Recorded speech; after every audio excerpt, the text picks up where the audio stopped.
Welcome. My name is Evan Unzelman. I am the CEO of CRT Experts, and thank you for joining us today to discuss using a charitable remainder trust as a stretch IRA substitute.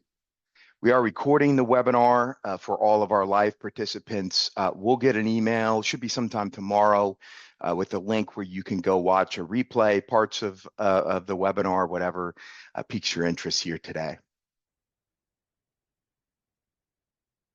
So just a high-level overview, a lay of the land, so to speak, of what we'll talk about here today. As most or all of you are aware, the Secure Act has ended the stretch IRA. So today we're going to talk about how to replace the stretch with a charitable remainder trust. I usually break this discussion sort of into two broader topics. First is the basics, how it works, when and how it's implemented, who's a fit, who's not a fit, et cetera. And then we'll go beyond the basics and talk about, okay, well, we've decided we do want to use a charitable remainder trust here for a client to replace that stretch. As we'll see today, not all CRTs are created equal when it comes to their design. So we'll talk about how to best design the CRT so it is structured to maximize the benefit for the IRA owner's heirs. Hopefully, just high level here again at the beginning on CRT Experts. Hopefully, most or all of you are familiar with CRT Experts. If you're not, as the name suggests, CRTs are all we do. For many of us here at CRT Experts, we have spent our entire professional lives working with charitable remainder trusts in different capacities. For me personally, in the early 2000s, right out of school, I was tasked with developing a secondary market for the income interest in charitable remainder trusts. It's a topic for another webinar, but the income interest in a charitable remainder trust is a capital asset. So like other capital assets, it can be bought and sold. It can be used to create a new CRT with different terms. It can be given to charity. So that's where I've worked most of my career with CRTs, is what we call secondary planning, looking at CRTs that have already been established and in many cases for quite some time, and helping the income beneficiaries and their advisors understand what they can do with their interest in the trust. But we run the gamut here at CRT Experts in terms of our services. Through what we do on the secondary planning side, we've looked at a lot of CRTs, almost 10,000 at last count.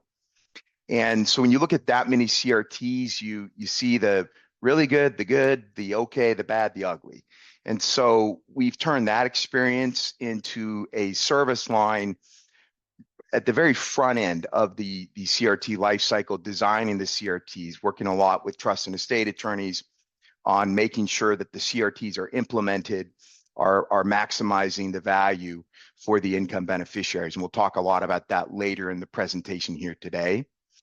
We administer CRTs as well. So our goal for advisors is to be a one-stop solution when it comes to their clients' CRT needs. We do everything outside of manage assets. We do not custody assets or provide investment advice. So we do everything you don't. So we're a good non-competitive solution that advisors can turn to for their clients with existing CRTs, or like today, when we're looking at a situation of potentially creating a CRT. We're headquartered in Leesburg, Virginia, just outside of Washington. So we're here today to talk about a problem. And that, of course, is that the Secure Act it's effectively ended the stretch IRA. Instead of the beneficiaries being able to withdraw the income for their remaining lifetimes, they must withdraw it over 10 years. And of course, those distributions are going to be taxed at the highest applicable rate. So whether you want to call it a tax disaster, I mean, it's effectively a large tax on the IRA after the death of the IRA owner, however you want to describe it. For many clients, particularly those who had planned on their IRA distributing over the lifetimes of their heirs, this creates a problem. Fortunately, though, with a charitable remainder trust, we have a pretty natural solution. So when we think about what drives the value of an IRA, at the core of it's really tax efficiency. We're investing pre-tax dollars in a tax-free account. And even though the Secure Act ended the stretch IRA so that it can't be stretched beyond 10 years anymore, we can replace it with a charitable remainder trust. So the CRT is an exempt trust. It's tax-free like an IRA. So on the IRA owner's death, the full value of the IRA can go into the CRT with no income tax. Like the IRA, the CRT is able to grow those assets tax-free. So the investment advisor has the benefit of no tax drag on the investments moving forward while they're in the tax-exempt CRT. We'll look today at structuring a CRT, even so it allows for deferral of the distributions and what that does, not only for the income beneficiaries, but for the investment advisor who's managing those assets. It's one thing we're in a tax-free CRT account, but if we can also remove the distributions to the income beneficiaries for a period of time, that's just going to augment the growth, accelerate that growth over that deferral period. And we'll look at the impact of that through an example later on. Like an IRA, when it comes to tax, the distributions are what are taxable, the distributions to the beneficiaries. So as our CRT income beneficiaries take income from the CRT, that's when the taxes are paid. Unlike an IRA, though, a CRT is eventually able to distribute capital gain. So if you're familiar with the way that the income from a CRT is taxed, it's taxed through a four-tier accounting structure that forces the ordinary out first. It's a WIFO, worst in, first out basis, where any ordinary income that the trust has to be distributed first, then the capital gain, then exempt, then corpus. So in this context today, that we're talking about funding a CRT later on with an IRA, that creates a large slug of ordinary income that must be distributed first. But once we get through that ordinary income, it's usually 15 years or so, when we can get through the ordinary income via the distributions out to the income beneficiaries. Now we can just start distributing capital gain. And if that CRT has been invested over the years for capital appreciation, which most likely it will have been, then the majority of those distributions moving forward can be capital gain. So when we look at even against the old stretch IRA, which of course isn't possible anymore, there's some tax advantages down the road with the CRT because we can eventually distribute capital gain. In terms of the tax and legal authorities, as many of you are probably aware, there were several private letter rulings in the 90s that confirmed that a qualified trust like a CRT can be the beneficiary of a qualified plan. And of course, we know that once those assets are in the CRT, they're going to be exempt under Section 664 of the Internal Revenue Code. So what we've been able to do here is restore the stretch. The CRT is preserving the pre-tax dollars in a tax-free account. So the trust is growing tax-free under 664, and ultimately, because we're maintaining the tax-free environment in which the assets are invested, the heirs are going to get significantly more money. We'll look at an example here in a little bit to demonstrate just how much more, but it's not hard to predict that if we're maintaining the assets in a tax-free account versus taking those over that 10-year period, and frankly just getting hammered on the tax, the CRT is going to come out ahead. But we'll look at just how much here in a little bit. I'll say that we've modeled a lot of these stretch replacement scenarios, and if the decision was always just solely made through that, what's maximizing the heirs after tax value lens, we would do a lot more of this planning. I mean, that's not the only consideration. And for some clients, it's just it's not the right fit in terms of the size of the retirement plan. We'll look on the next slide sort of at some general rules of thumb. But some clients are just not concerned about, the kids are going to get it. They're going to take it if there are tax consequences to that, that is what it is. So it's not always purely a financial decision. But what we can do is we can at least look at it from that perspective and look at just how much more wealth we can transfer if we use the CRT to replace that stretch.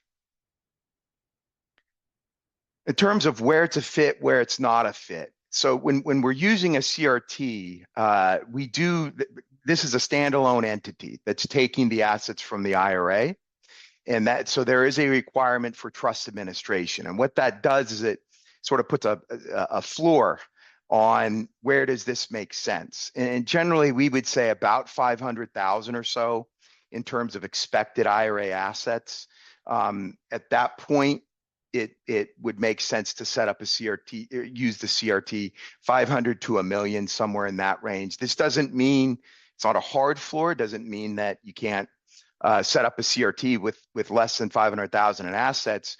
It's just as we get into the low hundreds of thousands and certainly below there, the annual administrative requirement for the trust, even though it's not in the grand scheme of trust administration, it's not expensive. It can become cumbersome. If we've got a $100,000 CRT and we're paying a couple $1,000s a year to administer it, that's a much different scenario than if we've got a $2 million CRT and we're paying a couple $1,000s a year to administer it. So generally speaking, about 500,000 in expected retirement plan assets. Of course, we're going to be looking at this as we get older, 50-ish and up. And these are, generally speaking, these are going to be your tax sensitive clients. Who are not candidates. Obviously, if we just expect to spend most or all of our IRA during our lifetimes, we're not going to have 500,000-ish or more. And then, as I mentioned on the prior slide, some clients, this just is not a concern for them. They're happy with their kids getting the money from the IRA right away upon their passing, regardless of the tax consequence. So we're going to look here at okay, how do we implement this? But before we jump into the implementation, just two things I want to know. One, the IRA owner has to do something if they want to do this planning during their lifetime. And I think in some ways this is helpful, certainly when it comes to charitable planning, but just planning in general, as I think we could all agree, one of the biggest obstacles to implementing the planning is just inertia. We all love to kick things down the road, and because something has to happen, they have to take action. We'll look at on the next slide, there's different ways of doing it, but we have to do it during our lifetime. That does create sort of some natural urgency to help get the planning in place. And the second thing, and this will really bridge us into the back half of the presentation, is CRT design matters. What we don't want to do is just sort of what I call a knee-jerk CRT and not think about incorporating some of these design features in terms of, can we get the income out for the next generation? So not only the kids' lifetimes, but the grandkids' lifetimes. Do we want to structure this to allow for deferral? So we want to keep those things in mind, and we'll talk about that here. But how do we implement it? So there's three options. With each option, though, the end result is the same. We're going to go to the trust is named the beneficiary of the IRA. We're going to go to the custodian of the IRA and fill out a change of beneficiary form and name the CRT as the beneficiary of the IRA. So that's going to be the same no matter whether we're doing this, which is most common on a testamentary or on a revocable basis through a testamentary trust, or if we're doing it on an irrevocable basis with an existing or unfunded CRT. That's always going to be a step we're going to have to take, is making sure that the trust is named the beneficiary of the IRA. So let's go through these the three ways we can do it, and we'll see why one of these is the most common. We can do this with a funded CRT. So this can be done with an existing CRT. As long as the CRT has language that permits additional contributions, which most will, we could name the existing CRT as the beneficiary of an IRA.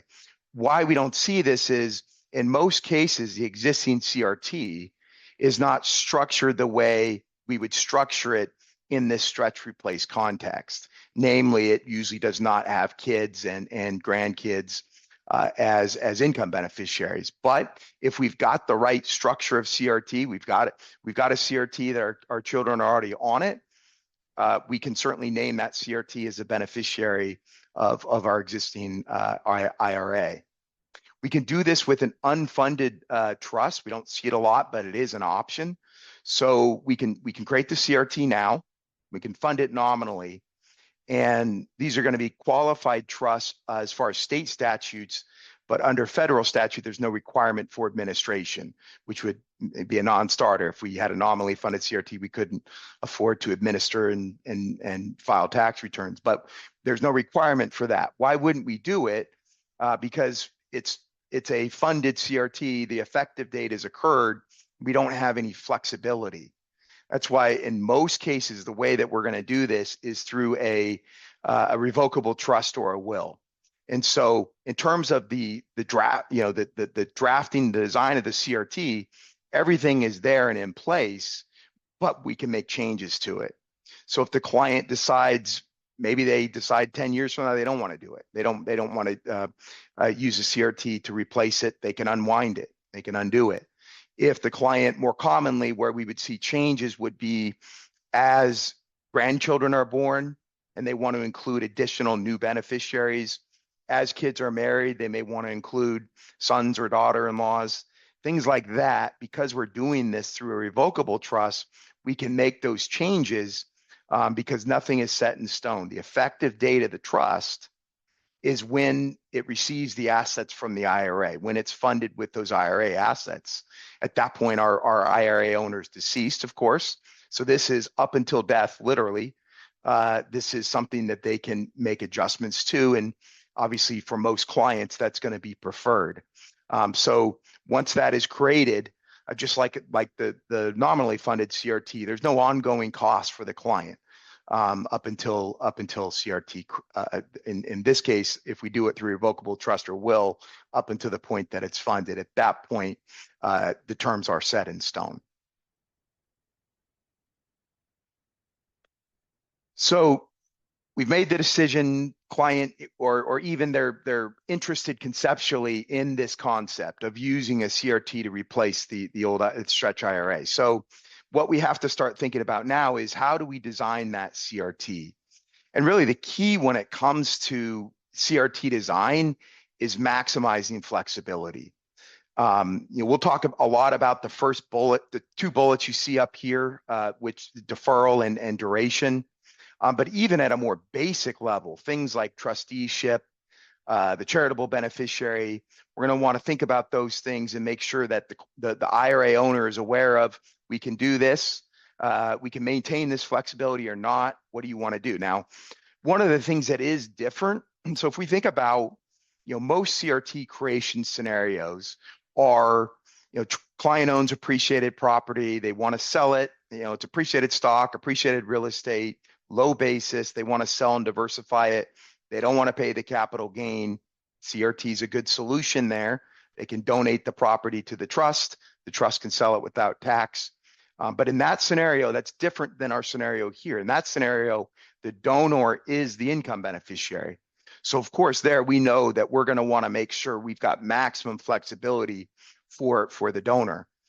In this scenario, it's the heirs. The donor has passed away. So this is a different discussion. In most cases, the donor is focused on making sure that, well, I know I'm not the income beneficiary, but I still want to make sure my kids and grandkids they have the same flexibility that I might give myself. But in some cases, that's not the case. If we have a sort of that creative spender, as they call it, a child that we're concerned, if they're the trustee of the CRT and they're responsible for who's managing the assets, and we're going to invest them too aggressively, chasing the yield, and we can put guardrails in place.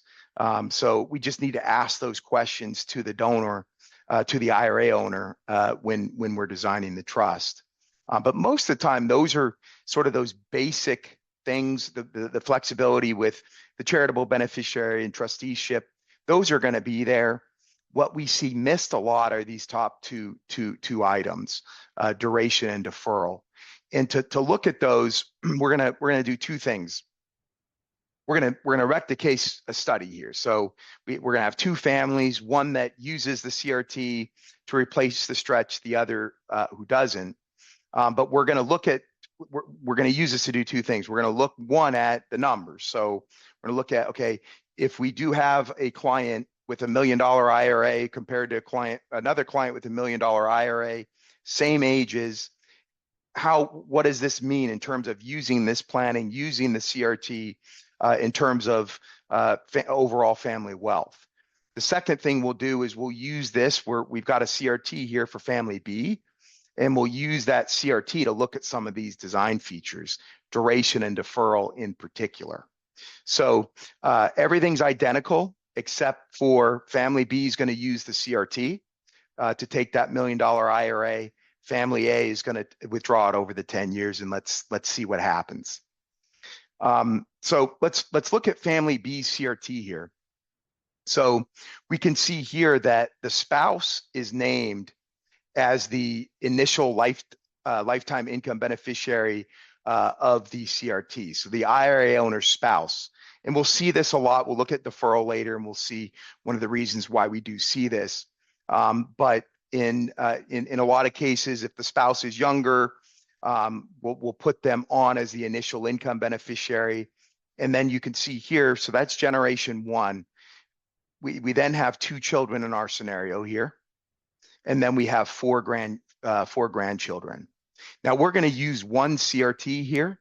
So this is going to be one CRT with 3 lifetime income beneficiaries, the spouse until her death, then the children until the survivor of their deaths, and then to the grandkids for a fixed term of years. But it's important to note, we're asked a lot. I should have noted, if you're interested in some of these design features, here's a webinar where you can go watch another webinar we did where we really deep dive on these. On that webinar, one of the important things that this is the case study we use on that webinar. One of the important points that we need to make here up front is we can do this with multiple CRTs. A lot of times the assumption is, well, is this going to get more complicated? Is it going to be more expensive to administer it? The answer should be no in both of those cases. If we need to use multiple CRTs, as long as we're keeping the administration under one roof, this should not be more complicated or expensive for the family. In fact, in many cases, the family we see here, the Jones family, which is from the other webinar, we have 3 children. In a lot of cases, those the kind of separate family units, so to speak, and so they want to have their own CRTs anyway. From our standpoint, designing the CRT, what using multiple CRTs enables us to do is it enables us to include more family members. So we're talking about today we'll talk about duration later. Ultimately, we're up against what's called the 10% remainder test when we structure these CRTs. And if we've got too many income beneficiaries, too young of income beneficiaries, we can't include everyone. But if we include separate CRTs, it makes it easier to do that. In this scenario here, you can see, again, 3 generations, but we have 3 kids. This family wanted to include the sons and daughter-in-laws and then the grandkids. So we couldn't have done all this planning on one CRT, but we can do it with 3 separate CRTs. So something to keep in mind as we go through here, everything would hold if we were doing this through 2 separate CRTs. We're going to look at it through one. I will hit on, as we wrap up, why a reason why we actually may want to consider, even if we could get all these family members on one CRT, we might want to consider using 2, and the trade-offs involved with that. I'll talk about that as we wrap up. But we've got our family B here. We know family A, they're going to take it through the 10 years. Family B is going to take it through this CRT. Now let's look at how the numbers shake out. So I'd usually go graph by graph and show the overlay, but I want to keep us on schedule here. So we'll just look at the final results here. You know, it's not surprising. The family B is going to win this one, but let's look at exactly what we're looking at here, and then what the numbers are, and then we can look at what deferral will do a little bit later to the results. So the solid green line, obviously we're comparing using the CRT to withdrawing from the IRA. We've got family A there in red, family B there in green. So what the green is, that green solid line, that's the CRT account. So we've got the investment account. We've got the $1 million going into that. No tax is owed. This is a 5% CRT. So that's distributing 5% each year from that CRT account to the family. We're assuming 7% growth. So each vertical green line you can see there is the distribution. The solid red line is the IRA. So it's distributing all the assets over the 10-year period. And then the dotted red line shows the value of the money withdrawn from the IRA after taxes and spending that's reinvested. So to keep this apples to apples, the heirs are spending the exact same amount each year in each scenario. So we're withdrawing from the reinvested IRA account the exact same amount that the heirs receive from the CRT. And those what they get from the IRA account is the vertical red lines. So eventually, in the withdrawal from the IRA scenario, the money runs out, the CRT keeps going. Ultimately, as you can see, it's more than double the amount of income. The immediate tax hit on that IRA is just too much for that strategy to overcome. It's not a fair comparison. And we'll look at what that deferral period will do just in terms of if we can take the distributions away early on in the life of that CRT, what that will do to the overall spread here when we're looking at the benefit of using the CRT versus not. So we talked about this earlier. So you can see this is year 18.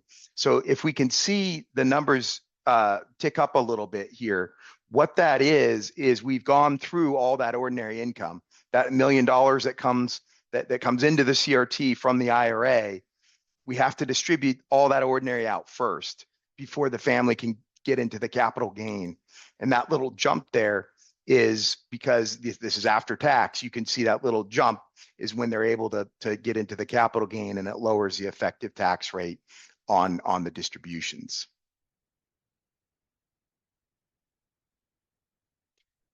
Okay, so we want to look, we actually just did another webinar on this recently. And when there's a few design areas when it comes to CRTs that are really underutilized, this is probably what we would consider the most underutilized.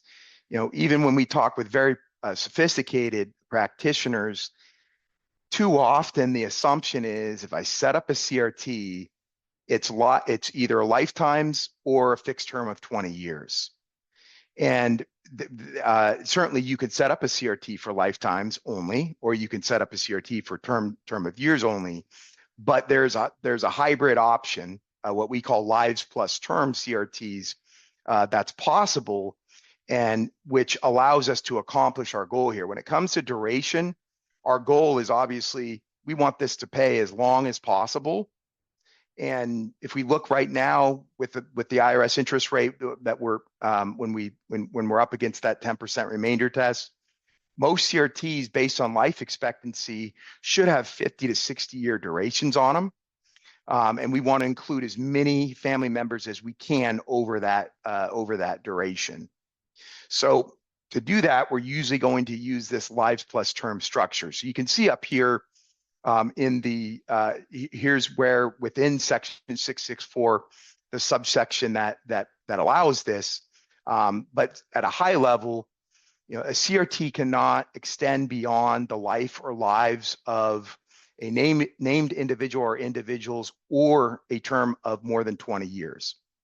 So what that means is we can structure a CRT to pay for the lives of certain named individuals, followed by payments to other individuals for the shorter of their lives or a term not to exceed 20 years. So when we say lives plus term, it's not technically lives plus term, it's technically lives plus the shorter of additional lives and a term of 20 years, no more than 20 years. And so what that, in practice, what that means is because that the additional lives, where it's the shorter of their lives in 20 years, that's usually generation 3. Or if we've got a younger family, it might be the generation 2. Those are the term beneficiaries. Actuarially, they're always going to significantly outlive that term. We're not able to extend for their lifetimes, but at least we can get income to them for a term of years. Excuse me. So when we're setting up the CRT and we're designing it, as I mentioned, what we're up against is this 10% remainder test. When you set up any CRT, any charitable remainder unit trust, you're subject to this test up front. And what this says is, actuarially, the present value of what the IRS projects to go to charity from the CRT has to be at least 10% of the assets that go into the trust. So if we've got $1 million CRT, at least 100,000, the IRS needs to project to go to charity. That does not mean that 100,000 actually has to go to charity. It's simply a test that we use to calculate the maximum term of the CRT and the highest payout rate that we can use. So believe it or not, there's software out there that won't calculate this lives plus term. We use 2 versions in-house here. Both do. We use Crescendo and we use Easy Charitable. So this is output from Easy Charitable. And so if any of you know Lee Hoffman, this is his software. It's very robust software in the sense that there's not another version of software I'm aware of that allows us to, with such precision, calculate maximum duration. So in this case, you can see here, we've loaded in our inputs. We have our 3 measuring lives. We have the spouse who's 84. We have 59 and 56-year-old for the children. And then we have our 4 grandchildren here, our 20s and 30s. So these are our term beneficiaries. These are our lifetime beneficiaries. We're going to use a 5% payout rate. That's the minimum. So using that minimum rate, what that allows us to do is maximize the successor term for the grandkids. So you can see in this case, we can get a CRT structured for the 3 lifetimes, for the spouse's lifetime at her passing, for the 2 kids for their lifetimes, plus almost 18 years, 17 years, 10 months for the grandkids. And as you can see down here, we're just scraping by, but that's all that matters, that 10% test down here. As we push this, what we'll always do is start at 20, because that's the maximum we can go on that successor term. As it fails, we'll start to pull that back. And so in this case, you can see we could probably tack on a few days if we wanted, given that we're at 10.03. But in most cases, this would be the successor term. So that's the software that we need to calculate it. So now we've maximized the duration over which this CRT is expected to distribute income. The second design area I want to hit on, and this is certainly more well known in our experience anyway, and that is deferral. So in a lot of cases, at least that we see involving any CRT creation, but including the stretch replacement context, that spouse does not need or want income. So why would we put her on the CRT? That is because we can put the trust into deferral for some period. And just in a plain, sort of a normal CRT creation scenario where it's just client owns appreciated property, same deal. In a lot of cases, that the property owner that's creating the CRT, if they've got a lot of wealth outside of this, Their goal is diversifying the asset, selling the asset, not paying any tax, but their focus is on the kids and the grandkids. We still may want to put them on as immediate income beneficiaries because we can structure the CRT for deferral. When we structure a CRT for deferral, we're going to use what's called a net income with makeup CRT. It's commonly referred to as a NIM CRT. Many of you, I'm sure, are very familiar with NIM CRTs. So unlike a standard CRT, a standard unit trust that must distribute its the fixed percentage every year. If we have a 5% CRT, it has to distribute the 5%. A NIM CRT will distribute the lesser of that stated payout rate and trust accounting income. So there's this net income limitation in that the trust is never required to pay the income beneficiaries more than its income. So if it doesn't have income, nothing has to be distributed. And there's this makeup, this catch-up provision that enables us to pay any unpaid or deferred amounts in future years. So this income exception and makeup provision can be used to control, to regulate the timing of the distributions from the CRT. So it's all, again, I mentioned that webinar. If you want a deep dive on it, you can jump on that other webinar and we'll give you as deep of a dive as you're probably looking for. But it's all centered around trust accounting income. So trust income is a cash concept. And what that means is that we will not have income, a trust will not have income if it does not have a cash receipt. So there are several techniques to control the timing of those trust receipts, those cash receipts, and thus when a NIM CRT will have income. They all work the same way. The investments are held in what's often called a container. It might be a variable annuity, might be a partnership. It's often a single member LLC, but all the assets are held in that container, which is fully owned in the case at least of an annuity or LLC by the CRT, by the NIM CRT. And until we have a cash distribution from that container, from the LLC in this example to the CRT, we don't have any trust accounting income. So what that means is we can take, let's suppose a NIM CRT, a normal NIM CRT is just invested directly in a mixed portfolio.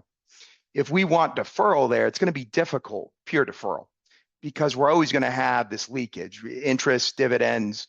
And so to fully structure the CRT for deferral, we can use a related, in most cases, LLC or variable annuity. What that will do is it allow for pure deferral. And over that deferral period, obviously the assets are going to compound more rapidly, and that just sort of supercharges the asset growth of the trust during that upfront deferral period. And let's look at what that would mean for family B. So take the same family, same scenario, except let's assume that the spouse defers income. So over her, I think it's about a 10-year life expectancy. Let's assume that she doesn't take distributions. So now, not only are those assets in a tax-free environment, there's no trust distributions. And so that's going to give us sort of this runway up front during this deferral period. And obviously that's going to increase what we can pay to the children and grandchildren down the line. So obviously no change here to family A's scenario, but family B, we've gone from 3.58, 3.59 million with no deferral to 5.2, a little over 5.2 million with the deferral. So I describe it a lot as a runway. Just gives a runway for that trust to take off, and that early deferral is going to boost the long-term value, what's ultimately transferred down to the next generation. You can see here are sort of that point, not a break-even point, but where we're able to get to that capital gain. It will push that out a little bit because we don't have any distributions there up front. So you can see that is now here in year 20. Now that we've looked at deferral, I can just high level this before we wrap up. This is another reason we may want to use two separate CRTs in this case. In a lot of cases, of course, these kids are going to be in different situations. And one child may want or need that income, whereas the other may not, and may want to keep that trust and deferral. That would be difficult to do if we have one CRT. So what we can do is, again, we can use two CRTs. That's also going to allow us, maybe there's daughter-in-laws and son-in-laws that we want to include. It's going to make it easier to pass that 10% test. But what it will also do is it will allow us for more customization in terms of the matching up that trust with the income needs. So in this example, we may say, okay, the spouse is deferring with both CRTs, but child two can keep that CRT in deferral. Of course, what's going to happen there is that's going to create a whole lot more income there for the grandkids because we've maintained that trust deferral period. So a lot of different things we can do when it comes to designing that CRT. So to put a bow here on our discussion, we're using the CRT to restore the stretch. We're maintaining those assets in that tax-free account. There are different ways to do it, whether we use an existing CRT, an unfunded CRT, or most commonly, we're going to use a revocable trust or will. What that will do is it'll give the client the ability to adjust or undo the planning up until their death, the IRA owner's death. We have to do it during the IRA owner's lifetime. When it comes to designing that CRT, we want to make sure that we're including as many family members as the IRA owner wants included, and we're structuring that CRT for deferral if they anticipate that may be desired. So all CRTs, again, are not created equal. We want to make sure that we incorporate as much of the flexibility that's available that the client wants to include.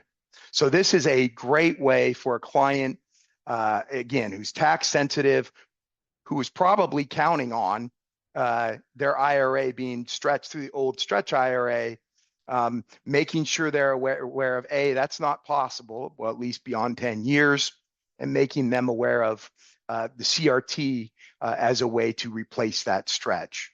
I'll put my contact information up here on the screen.